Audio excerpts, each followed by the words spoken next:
同样的事情又发生了3次，每次都是舞鞋出现。我穿过一片金子般的树林，愉快地起舞，直至天明。紧接着，仆人们一批一批地消失了，每次都是这样。然后书上就会多出一些字，像是在记录我梦中的经历。内容会发生变化。公主殿下，你是从哪位收藏家手里买到的？在爱锁门街，一个绰号叫地鼠的人。我还是看一下这本书吧。啊，我来。我怀疑乔治亚娜的真实目的，如果她的目标是你呢？得了吧，我又不是什么万人迷。她一定是想对你这样，然后再那样。可恶！那根本就是你在想的事吧？你好，去爱锁门街。怀疑的话，去看看不就好了？发什么呆？要我扶你上车吗？怎么？你最近好主动啊，加兰大人。先生，别理他，请走吧。这么破败的街道，人员又杂乱。是啊，那位文雅的公主常常光顾这里。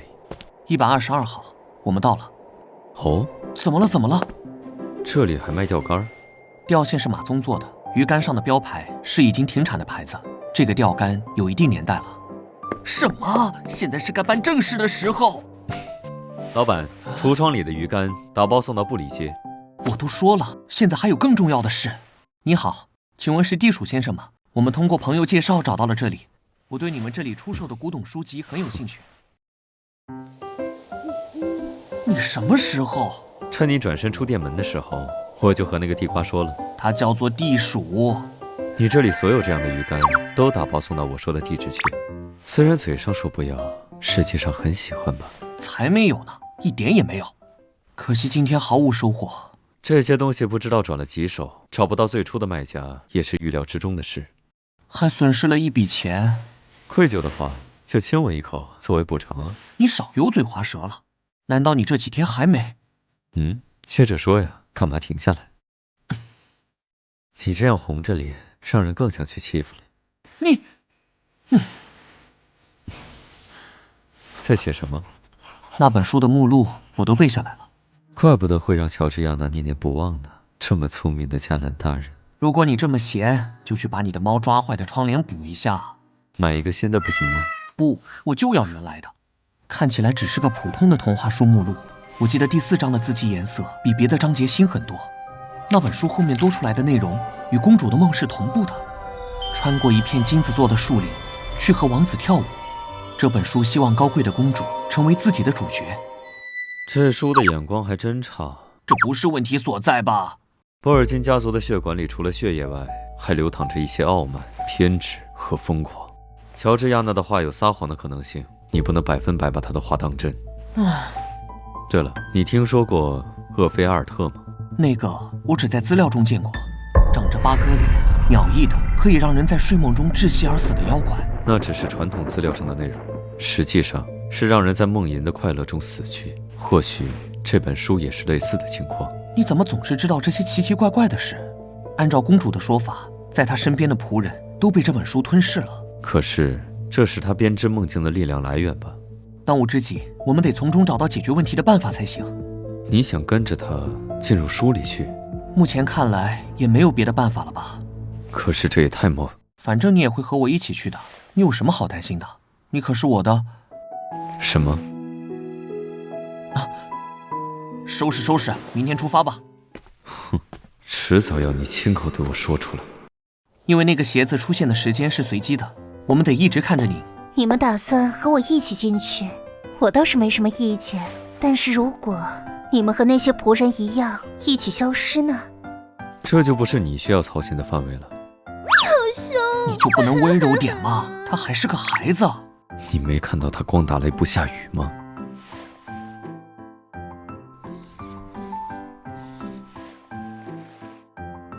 公主的生活还真是无聊，你们的贵族每天就干这些事吗？我才不是这种废物呢。2位，共进晚餐吧。根据之前鞋子出现的频率，很可能就在这几天了。很抱歉，在鞋子出现之前，我们可能要一直待在这里。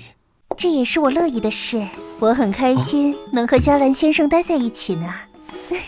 有你的保护，我很放心。麻烦让一让。希望你能搞清楚状况，我们来这里是来办事的，可不是让你来揩油的。今天吵多少次了？正是需要保护，才会靠近可靠的人呢。别吵，鞋子出现了。没事吧？没事，除了你压到我了。我扶你起来。对于这本书来说，你可是大部啊，贾兰大人。公主呢？大概是到他那个权势王子的第4页去了。我们可能和他不在同一个章节。你怎么不看好他？这种情况下，我当然是要抓住你了。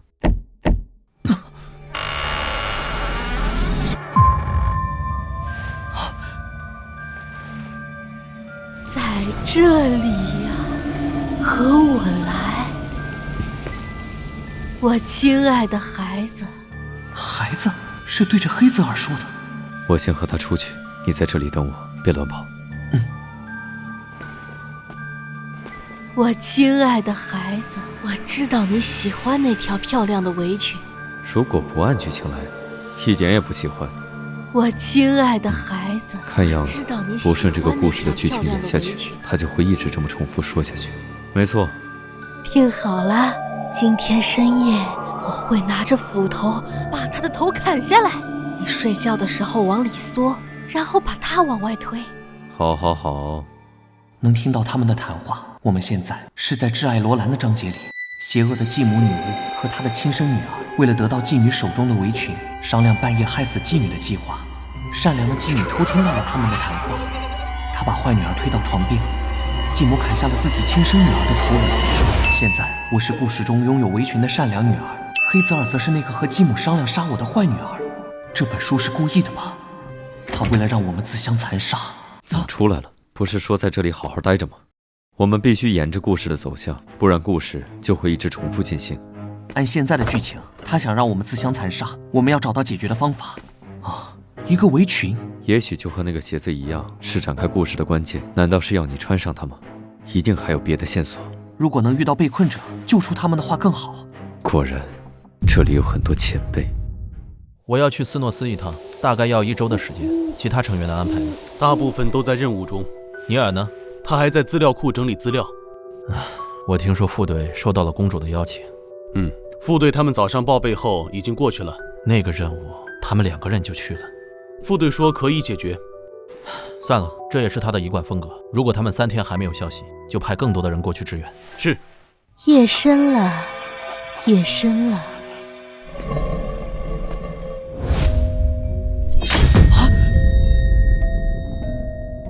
邪恶的女巫砍下了自己亲生女儿的脑袋。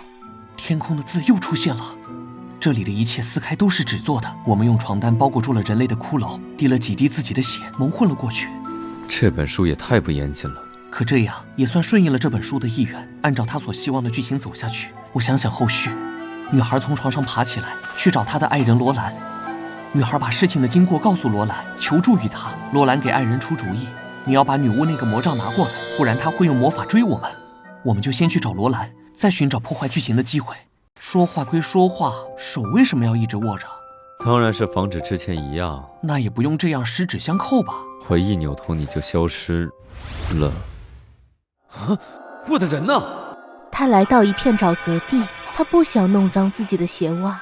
是因为那个妓女的角色不在，把我扔出来了。我要把这本破书撕成碎片。黑泽尔，亲爱的，这个称呼难道是女孩的爱人罗兰？劫后余生，女孩希望得到爱人罗兰的抚慰。她的双唇在女孩娇美的脸庞上抹上嫣红。接下来不是该给我出拿走魔杖的主意吗？